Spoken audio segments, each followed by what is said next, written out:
What's up, guys? We're back here in the lab at GMRT Customs. So we have a new project this week. It is for a church.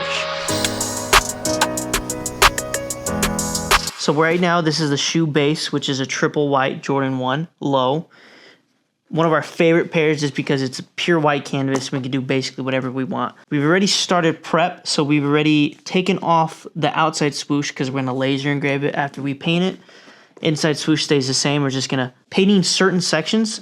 So we're painting the toe part, we're painting these eyelets, we're painting the heel, and then we're painting the swoosh and then a tag. The rest of it is gonna be a really cool gradient color. As you saw on the mock-up I showed you, that's what it looks like. So we're gonna replicate it as close as possible to that because that's what they agreed on. It's gonna be super dope custom. You're gonna see all the production that we've done on each individual shoe and each different process that we are doing. I just said that twice.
So right here we got the base color on.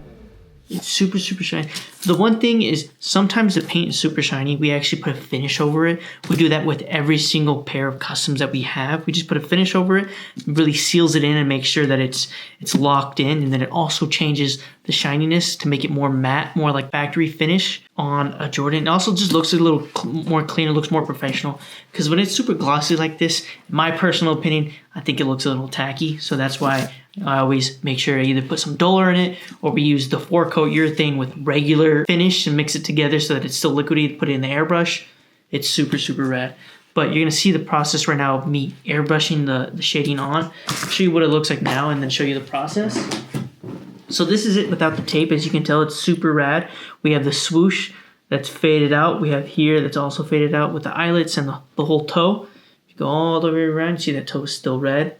Same thing here, and then we actually have the custom logo. What we did is we actually just put the logo right on top, and then we just paint over it and then peel it off so that the white is prominent. It's super easy. It's a lot better than doing this, then putting the stencil over it and then having potential risk of it peeling, which is pretty common. There's always some risk. That's why we make sure we prep and take extra precautions, but you never know. Especially on a fade like this, we want to make sure we keep that as well. So before I was saying, patience is key. I mean, it really is. We've been doing this for about 4 years now. 2026 is going to be the 5th. But we started off with like almost maybe a custom a month. Like at best. Like we would get 3 a month and that would be huge. And then like, out of nowhere we just decided to, let's go all in. Me and Rainey. Rainey is kind of the mastermind behind the brains of the business and everything, and I came along and kind of helped out with all the shoe customizing, just kind of went on from there. We had a different location. This took years. Like I remember sitting in my room making like a custom in like my little shed. I had a little space that was like super compact, but it was my space I was able to create. And then as we started talking to the right people, started making the right relationships, started being in the right rooms and all that, we ended up kind of just skyrocketing from there. We decided to go all in on this. And now we're getting corporate stuff from like Amazon, from Waystar. It truly is a blessing to be able to do this because it truly is super fun. Doesn't even feel like, I mean, in my eyes, it's really not a job. It's really just arts and crafts. So after we tape, you'll see me airbrushing all of the parts, and you can kind of see in some of the sections, I don't go all the way. I don't color all of it in with red because that part's gonna be black anyways, and with the fade, it's gonna be hidden, and you can't even tell. You can't even see it like as an underlayer. It just completely fades completely over.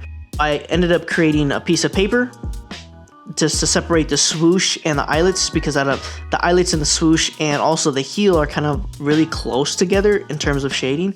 So I cover that with a piece of paper and then I just airbrush it. Now what we're doing is we are painting and taping off some sections.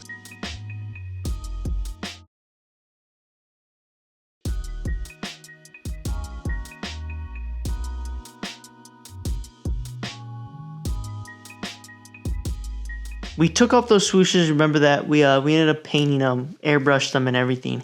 We ended up laser engraving them too as well. But once we went back on to sewing and did extra precautions too on that specific swoosh by acetoning it, sanding it, and then acetoning it once again, and then painting it, it still didn't work. The foot is just too rough, and unfortunately took off the fade. And if it was just a regular like solid color, it wouldn't be any issue because you could just paint right over it the same color. But since it's a gradient and it's a fade, you can't touch that up with a brush. It has to be an airbrush because it just will not look good. You can easily tell that was touched up. So we had to restart, and now instead of laser engraving, we are just going to be painting over it. So I had to re-sew on the swooshes. So that now this is it with acetoned it off because we're going to paint it back to red, tape it, and then do the same fade. And then we have to put a stencil of the mountains all over it and airbrush it as well.